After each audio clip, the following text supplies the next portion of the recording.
हाँ तो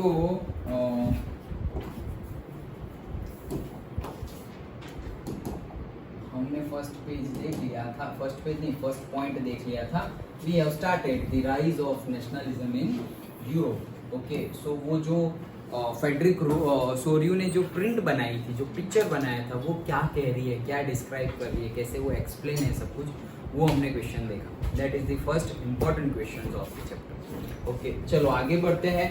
तो जैसे मैंने बताया था कि यहाँ पर 6 पार्ट में तुम्हारा चैप्टर गिवन है बुक में। सो फर्स्ट पार्ट है यही, the French revolution and the idea of nation, कि जो फ्रेंच रिवॉल्यूशन हुआ और जो नेशन का आइडिया कैसे बना, क्या बना, उसके बारे में हमें सब कुछ पढ़ना है। तो स्टार्ट करते हैं। The first nationalism movement was the French revolution in 1789। तो याद रख लेना, अभी 9th वाली या डेट याद ना रहे, 14 जुलाई कोई बात नहीं, लेकिन 1789 ईयर भूलना नहीं है। तो ये जो यूरोप में नेशनलिज्म की मूवमेंट हुई थी, वो सब स्टार्ट कहाँ से हुआ, what is the first step. Okay, कहाँ से स्टार्ट हुआ? तो फ्रांस से स्टार्ट हुआ, जिसका नाम है फ्रेंच रिवॉल्यूशन। कब हुआ था? 1789। क्या हुआ था वैसा? तो 1789 तक मोनार्की चल रही थी, डायनेस्टिक रूलिंग चल रही थी। 1789 में रिवॉल्यूशन हुआ एंड अब क्या हो गया, मोनार्की से डेमोक्रेसी आ गई, कॉन्स्टिट्यूशन बना और कॉन्स्टिट्यूशन के अकॉर्डिंगली, डेमोक्रेसी के अकॉर्डिंगली रूल होने लगा इन फ्रांस। पूरे यूरोप में नहीं, इन फ्रांस। ओके, तो क्या हुआ देखते हैं, चलो। Steps taken by the French revolutionaries to create a sense of collective identity amongst the French people। मतलब जब रिवॉल्यूशन हो गया, ओके, 1789 में रिवॉल्यूशन हुआ तो मोनार्की चल रही थी। अब वो लोग जो आ गए, डेमोक्रेसी के लिए जो लीडर है, रिवॉल्यूशनरीज है, जो क्रांतिकारी, जो लीडर है, उन्होंने ऐसा क्या किया जिससे कि अब लोगों के अंदर कुछ एक्स्ट्रा नई फीलिंग्स आई। नहीं तो वो तो हो ही गया है ऑलरेडी, मतलब कि जो मोनार्की है वो तो फॉलो हो ही गई है, मोनार्की तो फॉलो होती ही रहती थी। बट अब क्या हुआ है, ओके, उसके बारे में। ये हिला कैसे रहा? अभी तो देखा था तो सब सही था।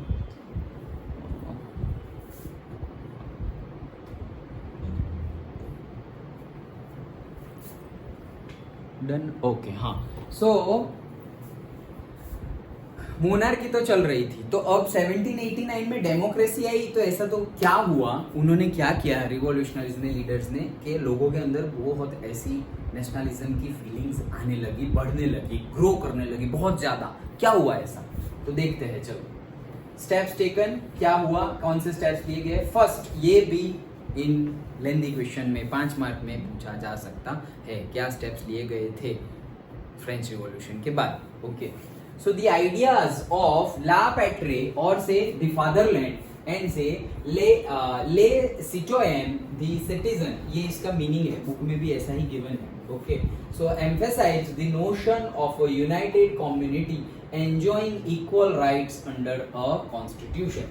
तो जो फादरलैंड, ओके, ला पैट्री मतलब कि जो फादरलैंड की आइडिया है या फिर द सिटीजन की आइडियोलॉजी है, फादरलैंड और सिटीजन की आइडियोलॉजी है। Emphasise the notion of united community, मतलब ये आइडियोलॉजी ने कौन से नोशन पे काम किया? तो यूनाइटेड कम्युनिटी। यूनाइटेड कम्युनिटी मतलब सब लोग मिल के, सब लोग यूनाइटेड है, एट द सेम टाइम सब लोग इक्वल है, जितने भी राइट्स है सबके लिए इक्वल है। ओके, जो भी राइट्स हो, जो भी उनके राइट्स हो बाय बर्थ और व्हाट एवर, सबके लिए क्या है, कॉमन है, इक्वल है। तो equal rights under a constitution, एक कॉन्स्टिट्यूशन बना दिया गया और कॉन्स्टिट्यूशन के अकॉर्डिंगली सबको क्या दे दिया गया, इक्वल राइट्स। अंडरस्टूड? ओके, पहला पॉइंट समझ में आ गया, क्या कि according to the ideology of से फादरलैंड और से सिटीजन, एम्फेसाइज किया गया, किसके ऊपर एम्फेसाइज किया गया कि United Nations and all the people are enjoying the equal rights under a given constitution.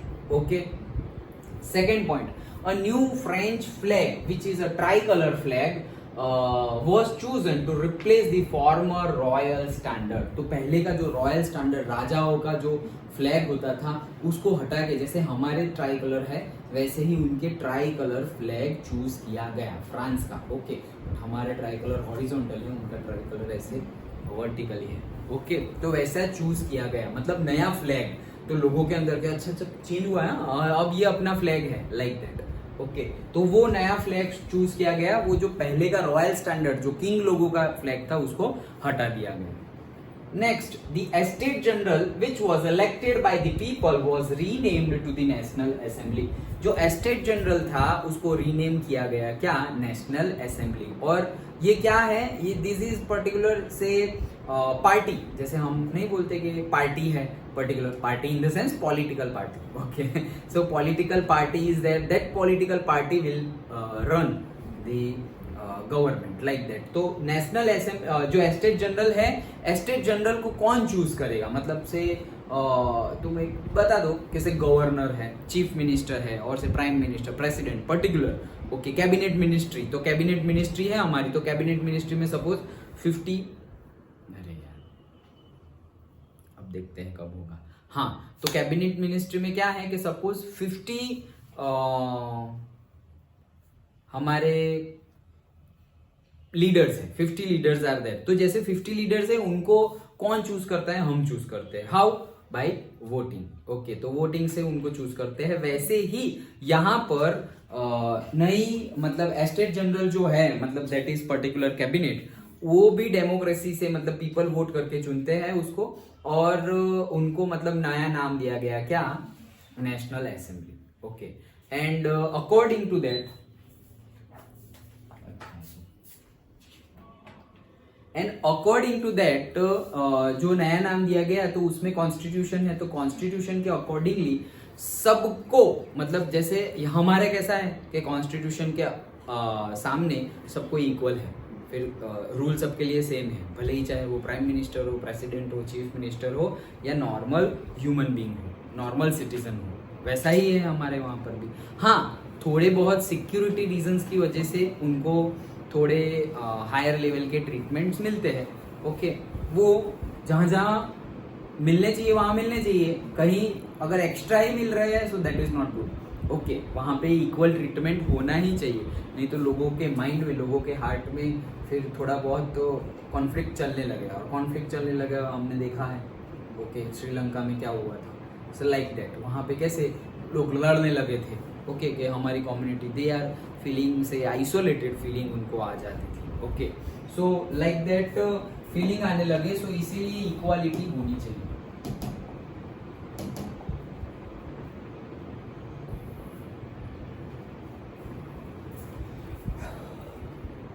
हाँ सो the estate general new hymns were composed, oaths were taken in the name of the nation। hymns मतलब कि जो मंत्रास होते हैं वो shlokas. Okay श्लोक मंत्र जो हम बोलते हैं उसको क्या बोलते हैं, हाइम्स। तो नए हाइम्स बनाए गए, मतलब particularly not religious point of view, nation के पॉइंट ऑफ व्यू से। ओके सो नए हाइम्स बनाए गए। ओथ, ओके प्लेज हम लेते हैं ना, जैसे हमारी बुक में आगे प्लेज होती है कि India is my nation, all are my brother and sister, and इससे नहीं लिखा हुआ होता, लाइक दैट ओथ बनाई गई नेशन के अकॉर्डिंगली। तो ये हमारा थर्ड पॉइंट था। पहला पॉइंट क्या था हमने कि भाई सबसे पहले तो ये जो फादरलैंड सिटीजनशिप का जो आइडियोलॉजी है वो उसने किस पे एम्फेसाइज्ड किया कि यूनाइटेड कम्युनिटी होगी और सबको इक्वल राइट्स मिलेंगे। सेकेंड पॉइंट हमने देखा कि जो रॉयल फ्लैग था वो रॉयल फ्लैग हटा के एक नया ट्राई कलर फ्लैग लगाया गया। Then people will go to the general estate, उसको नया नाम दिया गया था, that is national assembly. And नए हाइम्स एंड ओथ्स बनाए गए जिससे कि लोगों के अंदर नेशनलिज्म की फीलिंग बढ़े। Okay then fourth, a centralized administrative system was put in place and it formulated uniform laws for all citizens within its territory। मतलब एक centralized administrative system बनाया गया कि अगर वहाँ ये चीज है, एक पर्टिकुलर सेंटर में सपोज वो चीज फॉलो हो रही है तो पूरे नेशन में वही चीज फॉलो होगी। ओके जैसे कि फ्रांस है तो पेरिस में जो चीज फॉलो हो रही है पूरे के पूरे फ्रांस में वही चीज फॉलो होगी। Okay, that is the centralise system. जैसे कि हम दिल्ली में कुछ वो लोग रूल लेके आए गए कि भाई से 108 वो जो एम्बुलेंस है कॉल करेंगे तो आ जाएगी, तो वहाँ रूल लेके आ गए। तो फिर ऐसा नहीं कि सिर्फ एक ही स्टेट को वो बेनिफिट देंगे, सारे स्टेट्स को मिलेगी वो बेनिफिट्स। जो सेंट्रलाइज्ड होगी वो और जो सेंट्रल गवर्नमेंट लाएगी वो बेनिफिट्स की बात कर रहे हैं हम। स्टेट गवर्नमेंट के बेनिफिट्स की और से वो जो फैसिलिटीज प्रोवाइड कर रहे हैं उनकी बात नहीं कर रहे। ओके चलो, सो सेंट्रलाइज सिस्टम वाला है हमारा पॉइंट नंबर 4, और वही है कि यूनिफॉर्म लॉज, मतलब कि सबके लिए यूनिफॉर्म इक्वल लॉज है, और लॉज के आगे before the law all citizens are equally treated. Okay. And fifth point, regional dialects were discouraged and French, as it was spoken and written in Paris, became the common language of the nation. मतलब regional dialects मतलब कि जो regional language में जो लोग बात करते थे, जो communication होता था, उसको डिक्रीज किया गया, उसको मतलब सामने से उसको डिस्करेज्ड किया गया कि ये बातें हमें करनी नहीं है। ऐसी लैंग्वेज में, रीजनल लैंग्वेज में, लोकल लैंग्वेज में हमें बातें नहीं करनी है, क्योंकि फ्रेंच पेरिस में लिखा जाता था, बोला जाता था, सुना जाता था, सब कुछ। इसीलिए फ्रेंच को ही नेशनल कॉमन लैंग्वेज बना दिया गया। कहाँ पर? फ्रांस। ओके, तो ये पूरे 5 पॉइंट है, याद रह गए। ओके, अगर हमें कुछ बनाना हो छोटा सा कीवर्ड टाइप, तो हम क्या बोलेंगे कि la patrie that is the fatherland and the citoyen that is the citizen emphasised on से यूनाइटेड कम्युनिटी, इतना ही लिखेंगे। Okay, then new French flag, नया फ्लैग, न्यू फ्लैग। ओके, उसके बारे में लिख दो। देन जनरल एस्टेट के बारे में लिख लो, एंड हाइम्स एंड ओथ उसमें आ जाएगा, एंड सेंट्रल एडमिनिस्ट्रेटिव सिस्टम वही है, and uniform laws, and regional dialects को डिस्करेज किया गया, and French became the language of the nation. Okay, so these are the keywords, वो याद रख लो तो सारा ही हमें 5 पॉइंट याद आ जाएंगे, मतलब अच्छे से याद रखेंगे। छोटे से मतलब पहले पूरा पढ़ो, एक बार 2 बार पढ़ो, एंड देन कीवर्ड्स के तौर पे याद रखो, क्योंकि पूरा word to word, line to line लिखना नहीं है हमें हमारे कीवर्ड्स अंदर हो जाने चाहिए, आने चाहिए, और वो सब कुछ अगर हम लिखेंगे अपने नोटेशन में, तो हमें हमारे आंसर में तो जो इवेल्युएटर है वो अच्छे से मार्क्स भी देंगे। अंडरस्टूड? समझ में आ गया? नाउ देखो, later France was ruled by the Napoleon from 1799 to 1850। तो अब क्या हुआ है कि 1789 को तो फ्रेंच रिवॉल्यूशन हुआ, 1789 में स्टार्ट हो गई डेमोक्रेसी। ओके, और ये सारे चेंजेस हुए। अब 1789 टू 1799 बस सिर्फ ये 10 साल की ही लाइफ थी, किसकी? डेमोक्रेसी की। फिर 1799 से एक आदमी आया, दैट इज नेपोलियन, और 1799 से 1815 तक नेपोलियन ने रूल किया। और नेपोलियन एक्चुअली ये फ्रेंच आर्मी में था। ओके, जस्ट लाइक पाकिस्तान का केस हम देखते थे कि जो फ्रेंच आर्मी में जैसे जनरल परवेज मुशर्रफ थे, तो वो आर्मी में थे और आर्मी के लीडर थे। आर्मी के लीडर फिर इतने पॉपुलर हो गए, इतना सपोर्ट मिलने लगा, वो पॉलिटिक्स में आ गए और वही रूल करने लगे। वैसा ही केस है नेपोलियन का। ओके, कि वो एक जस्ट लाइक एक सोल्जर। ओके, फिर सोल्जर इतना पॉपुलर और इतना आगे बढ़ गया वो कि वो ही कैप्टन बन गया आर्मी का, एंड देन वो ही रूल करने लगा पूरे के पूरे फ्रांस को। कौन रूल करने लगा?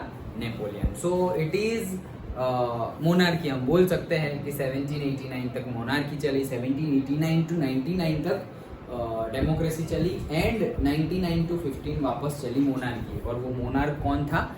Napoleon. But Napoleon is not same monarch like the former और से प्रीवियस मोनार्क जिन्होंने फ्रांस को रूल किया था। He was different. ओके, और हम नहीं बोलेंगे कि वो बहुत ज़्यादा अच्छा था और बहुत ज़्यादा बुरा था, क्योंकि उन्होंने दोनों टाइप के काम किए थे। मतलब जो पॉजिटिव वर्क्स है वो भी किए थे, और थोड़े बहुत जो नेगेटिव हम बोल सकते हैं वो वर्क भी किए थे। तो हम जस्ट लाइक जैसे हिटलर की कैसे बात करते हैं कि हम जनरली नेगेटिव वे में लेते हैं। ओके, बट ये नॉर्मली था। ओके, बट उसने अच्छे भी बहुत सारे काम किए हैं, और ऐसे काम भी किए हैं कि जो हमारे पॉइंट ऑफ व्यू से सपोज सही ना। अंडरस्टूड? ओके तो वो देखना है हमें। He destroyed the democracy in France, पूरी डेमोक्रेसी को क्या कर दिया, डिस्ट्रॉय कर दिया गया। मैं जो बोलूँ वैसा ही होना चाहिए, दैट्स इट, नहीं तो मार दिए जाओगे, लाइक दैट, वैसे ही शुरू कर दिया। तो ये सेकंड मोस्ट इंपॉर्टेंट क्वेश्चन था, समझ में आया? ओके क्वेश्चन क्या था कि 1789 में जो फ्रेंच रिवॉल्यूशन हुआ उसके बाद रिवॉल्यूशनरीज ने क्या स्टेप लिया, और से व्हाट कि बहुत टाइप के क्वेश्चन बन सकते हैं, आंसर ये रहेगा ओके कि what changes were done in France after the French Revolution, okay, what happened before Napoleon came into rule, okay। तो फिर हमें पहले तो लिख देना है कि 1789 तक तो मोनार्की चल रही थी, फिर 89 में डेमोक्रेसी आई, तो what happened, this happened, okay, and that rule, democracy rule was there for से 10 years, अबाउट 10 years, अंडरस्टूड, पक्का पता चला? ओके सो हमने दो मोस्ट इंपॉर्टेंट क्वेश्चंस डिस्कस कर लिए हैं। नेक्स्ट, आज रथ यात्रा है ना, हाँ सो इसके ऊपर भी देखो इंपॉर्टेंट क्वेश्चन ही आते जा रहे हैं। तुम सोचोगे कितने इंपॉर्टेंट क्वेश्चन है, सारे ही इंपॉर्टेंट क्वेश्चन है, सारे ही। Okay so the next very important question is the civil code of 1804, okay, और ये 1804 और से इसको नेपोलियन कोड भी बोला जाता है, ओके, सिविल कोड 1804, और ये नेपोलियन ने लाया था इसीलिए क्या बोला जाता है, नेपोलियन कोड, और 1804 में लाया था इसीलिए 1804 नंबर है, ओके, मतलब 1799 में तो आया था और 5 साल में उसने अपना कोड ले आया। कोड ले आया in the sense rules and regulations ले आए कि मेरे अंडर में जब मैं रूल कर रहा हूं तो कंट्री ऐसे रूल होगी, you have to follow, okay, choice नहीं है तुम्हारे पास, लाइक दैट, वैसा था।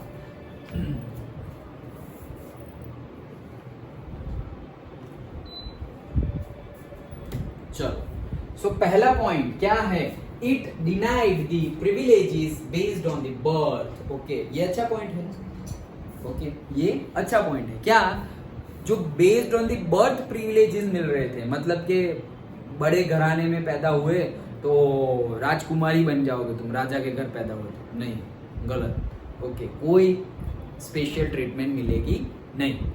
सो डिनाई कर दिया गया 1804 जो नेपोलियन कोड है उसमें पर्टिकुलरली रूल बना दिया गया, उसको डिनाई कर दिया गया कि जो भी प्रिविलेजेस बाय बर्थ मिलते हैं, कि भाई बर्थ, ये लोग तो बहुत ज़्यादा रिच पीपल है, ओके, ये लोग तो से जुड़े हुए हैं रिलीजियस, पर्टिकुलरली से चर्च के साथ जुड़े हुए हैं, क्लर्जी पीपल नहीं बोलते थे हम, ओके, तो बहुत ज़्यादा रिच है और बहुत ज़्यादा रिलीजियस वे में एक्ट करते हैं, तो वो लोग अलग है, वो अलग कुछ नहीं है, कोई स्पेशल ट्रीटमेंट मिलेगा नहीं। तो ये जनरल पॉइंट ऑफ व्यू से, इक्वालिटी पॉइंट ऑफ व्यू से अच्छी बात है, ओके, इसीलिए बोला ना कि वो ऐसा नहीं था कि बुरा ही था, अच्छे काम भी थे, प्लस माइनस दोनों टाइप के काम थे, तो हम न्यूट्रल मानेंगे उसको, ओके। तो ये it's a good point, this established the equality before law and secured the right to the property.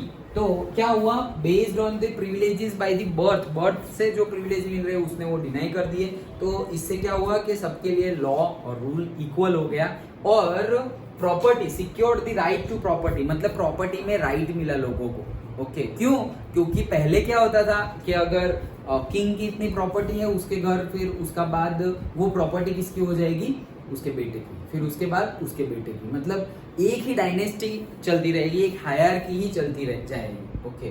तो सारे पैसे, प्रॉपर्टी, सब कुछ उनका ही है, इक्वालिटी लोगों के पास, कॉमन पीपल के पास ऐसा कुछ है नहीं, ये टूट गया। तो पहला पॉइंट समझ में आया। Second point, Napoleon simplified administrative division. तो एडमिनिस्ट्रेटिव डिवीजन जो थे, मतलब जहां रूल करने के लिए, जैसे कि भाई हमारी म्यूनिसिपैलिटी ऑफिस है, तो म्यूनिसिपैलिटी ऑफिस में कितने ज़्यादा डिपार्टमेंट होते हैं कि भाई ये वाटर डिपार्टमेंट है, ओके, जो सोसाइटी में जो कचरा लेने आते हैं ये वो, ओके, गार्बेज, तो वो डिपार्टमेंट अलग है, वाटर डिपार्टमेंट अलग है, जो स्ट्रीट लाइट होती है वो डिपार्टमेंट अलग है, कितने सारे डिपार्टमेंट्स होते हैं, रोड के अलग है, ट्रांसपोर्ट के अलग है, ट्रीज के अलग है, प्लांटेशन के अलग है, बहुत सारे डिपार्टमेंट है। तो बहुत ज़्यादा कॉम्प्लिकेशन वाला नहीं रखा उसने, सब कुछ क्या कर दिया, सिंप्लीफाई कर दिया। तो उससे क्या हुआ, लोगों ग्रोथ हुई, मतलब रिजल्ट दिखने लगे, जो सिंप्लीफाई किया मतलब रिजल्ट दिखने लगे। तो Napoleon simplified the administrative divisions and abolished the feudal system. Feudal system थी उसको एबॉलिश कर दिया गया, खत्म कर दिया गया। What is feudal system? देखो तुम्हारे लिए मैंने लिखा हुआ है, a system in which people were given land, मतलब के राजा लोग लैंड देते हैं किनको? जनरल पीपल को, उसके बदले में and protection by given land and protection by people of से हायर रैंक एंड वर्कड चला गया, okay, higher rank worked and fought for them, yes, लिखा हुआ है ना, डी गया है, and fought for them in return. मतलब कि फ्यूडल सिस्टम क्या है कि जो हायर रैंक मतलब जो डेजिग्नेशन वाइज, पैसे वाइज जो हायर रैंक पे है, हायर अथॉरिटी, जिसको हम बोलते थे एरिस्टोक्रेट्स, याद हो तो क्लास 9 में एरिस्टोक्रेट्स नहीं बोलते थे, बहुत ज्यादा अल्ट्रा रिच पीपल, हायर एकदम, अगर 3 लेवल करें हम तो भाई अल्ट्रा रिच क्लर्जी और वो लोग उसी में ही आते थे, एरिस्टोक्रेट्स, ओके।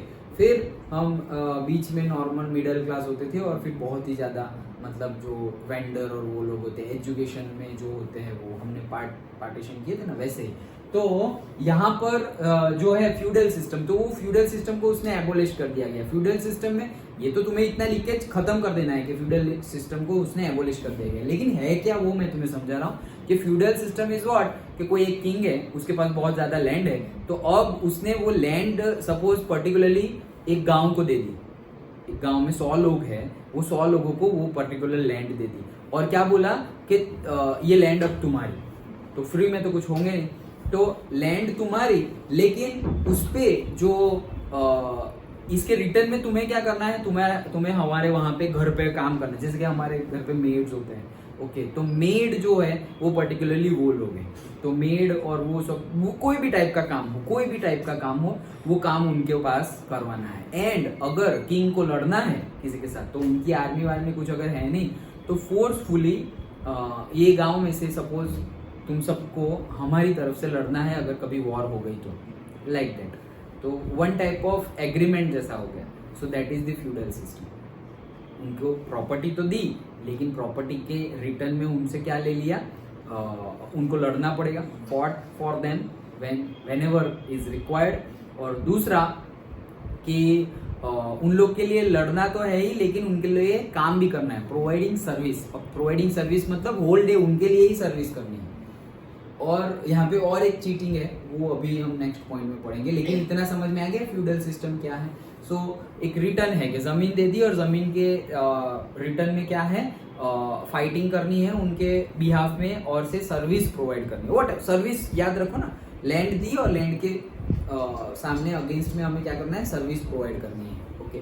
जैसे कोई पैसे देता है और पैसे के सामने हम कुछ सर्विस प्रोवाइड करते हैं, वैसे ही है, okay. So that is the feudal system. उसने एबोलिश कर दी, क्यों? क्योंकि उसकी वजह से बहुत सारे लोगों को क्या हो रहा था, उनका एक्सप्लॉइटेशन हो रहा था। अभी कैसे एक्सप्लॉइटेशन हो रहा था वो नेक्स्ट पॉइंट में देखते हैं, देखो। So he freed peasants from the serfdom, तो फ्रीड मतलब फ्री कर दिए उनको, फ्रॉम द सर्फडम, तो यही चीटिंग वाला पार्ट है। क्या है सर्फडम? देखो, serfdom slavery in which serfs were compelled to live and labour for a master, मतलब कि जो लोगों को उसने लैंड दे दी, वो तो एक प्रोसेस है, रिटर्न वाला एक्सचेंज प्रोसेस था, वो हो गया, that is feudal system.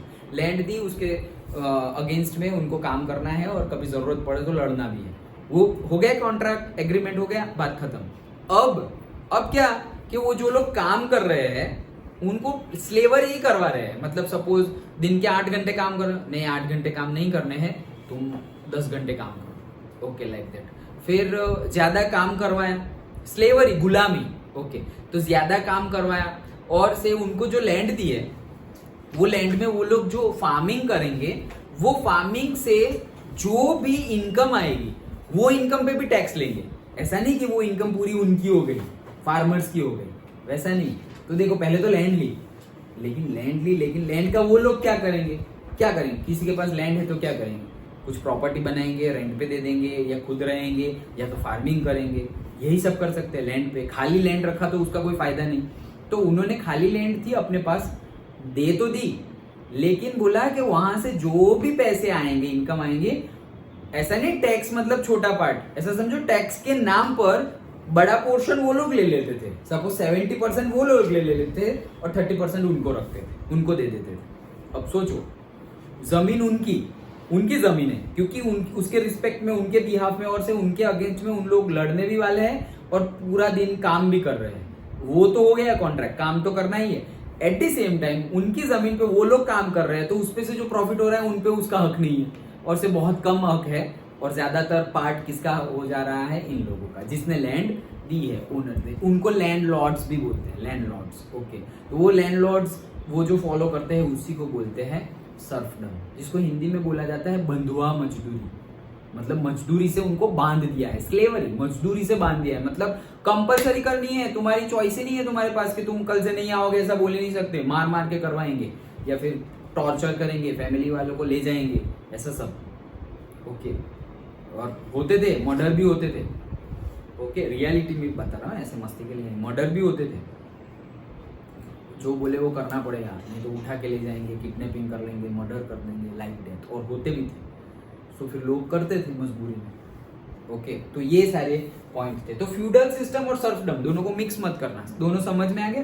Feudal system agreement type था, लैंड के अगेंस्ट में उनको सर्विस एंड कभी कभी फाइट करनी पड़े तो वो। और सर्फडम क्या है, सर्फडम मतलब कि स्लेवरी टाइप करवा दिया, जितना काम करवाना था उससे ज्यादा काम करवाया।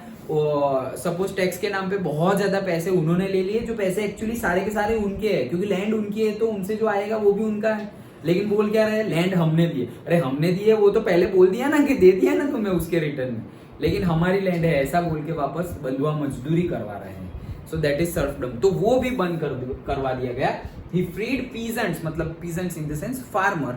ओके, उनको फ्री कर दिया गया। एंड मैनोरियल ड्यूज, मतलब कि ये जो टैक्स, मैनोरियल ड्यूज मतलब कि ऐसा समझो पहले से फिक्स कर दिया जाएगा कि तुम्हारा सपोज 1 लाख रुपीज का ओवरऑल एक साल में तुम्हारा प्रोडक्ट आता है। ओके, फार्म प्रोडक्ट्स आती है 1 लाख रुपीज का, तो 70,000 मेरे और 30,000 तुम्हारे, ऐसे पहले से एग्रीमेंट कर दिया गया। अब कभी बारिश हो गई या फिर कभी फ्लड आ गया, बारिश तो होगी, बारिश की बात नहीं चल रही है, ओवर रेन की बात कर रहा हूँ। सपोज कभी फ्लड आ गया और कभी ड्रॉट हो गया।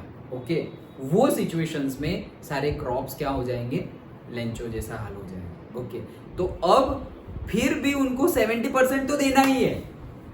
देखो, ये होती है गुलामी।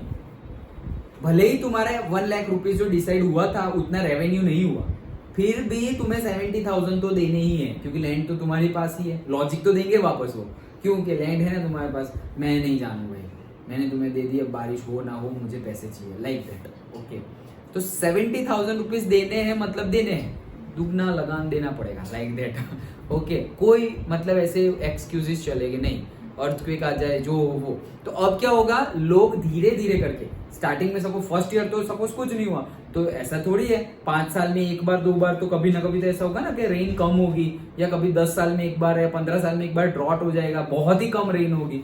उस साल क्या करेंगे, तो थोड़े टाइम चला और उसके बाद क्या हुआ, लोगों के पास डेप्थ बढ़ती गई, डेप्थ उधारी बढ़ती गई।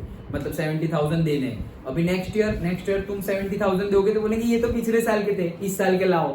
इस साल के भी उसने दे दिए, तो एक्चुअली उसके पास रहा क्या।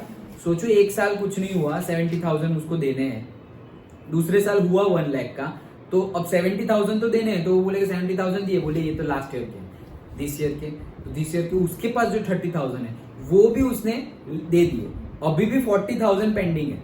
ओके, अब 40,000 पेंडिंग है, उसके पास कुछ भी नहीं रहा, जीरो हो गया। अब बोलेंगे मैं खाऊंगा क्या, तो बोले अच्छा ले, तुझे मैं रेंट पे उधार देता हूँ। ओके, मतलब इंटरेस्ट पे उधार देता हूँ, ये ले 10,000 रुपीज, लेकिन इस पे इंटरेस्ट लगेगा इतने %, जब तू देगा तब तक। भाई वो अभी नेक्स्ट ईयर सीजन में अभी फार्मिंग करेगा, पूरे साल वो देने ही नहीं वाला, उस पे रेंट बढ़ता जाएगा, इंटरेस्ट बढ़ता जाएगा, और वापस उससे कि भाई जो तूने उधार लिए थे 10,000, उसके पैसे इतने हो गए, टोटल 10,000 के 15,000 हो गए हैं, अभी तक तूने दिए नहीं, वो बढ़ता जाएगा। एंड वो जो 40,000 बाकी थे वो, एंड दिस ईयर के 70,000 है वो, ऐसे करके एक और दूसरा ऐसे करके पूरे फार्मर को ऐसे आत्महत्या करने पे मजबूर कर देते थे। ओके, और वो ब्रिटिश टाइम के दौरान इंडिया में भी हुआ था। अच्छे से चैप्टर को समझना, क्योंकि सब कुछ वापस इंडिया में होने वाला है चैप्टर नंबर 2 में, सेम ये सब चीजें होने वाली है।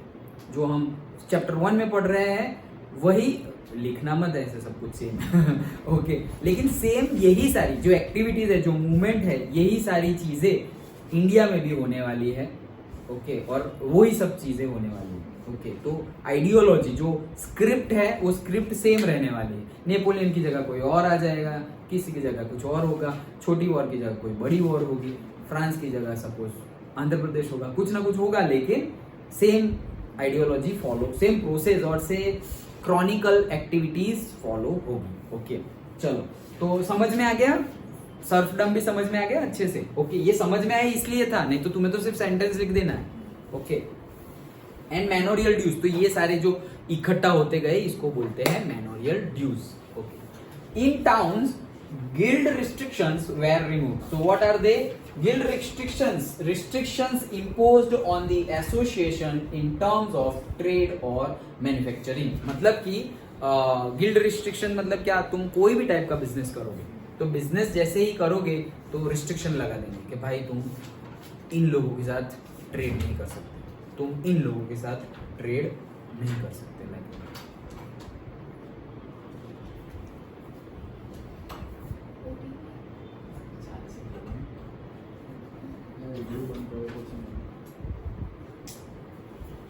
ओके चलो।